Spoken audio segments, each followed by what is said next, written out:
He had no choice but to go to the yoga studio in person to get the password, promising to contact the rescuers immediately as soon as he obtained it. By this time, the little girl inside the safe was already showing signs of oxygen deprivation. When the man rushed to the yoga studio as fast as he could, he was shocked to discover that his wife's yoga instructor was none other than the strange man who had answered his phone earlier. It suddenly made sense why his wife had suddenly become so obsessed with yoga lately. He had no time to think further and dragged his wife toward the door to rush back home, but the man stepped in and instigated her by saying that he was joking and that a father should be able to take good care of his own daughter. The woman was completely carried away by his words and shouted at her husband, accusing him of being so desperate for money that he would even use their precious daughter's life as a threat. She refused to give him the safe password, declared that she would not go back with him no matter what, and even told him to leave at once, threatening to divorce him if he did not. Meanwhile, the little girl's breathing grew weaker and weaker. The rescue team leader called the girl's father to ask if he had gotten the password, adding that the oxygen level inside the safe was running out fast. If they failed to open the door soon, the consequences would be unimaginable.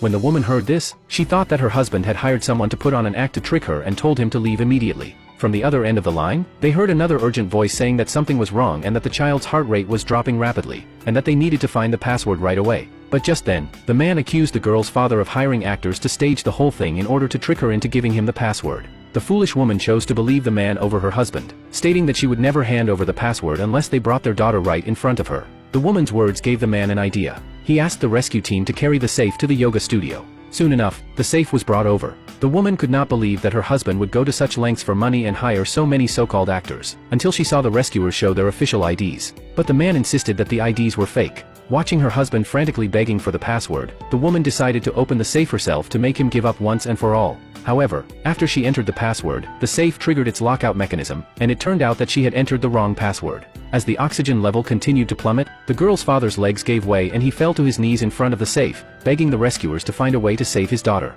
Suddenly, he remembered that he could reset the password by answering the security question correctly. He begged his wife frantically to reset the password, but the evil man stepped in again, trying to frame him with more false accusations. Fortunately, at that moment, the little girl inside the safe managed to call out for her father to save her.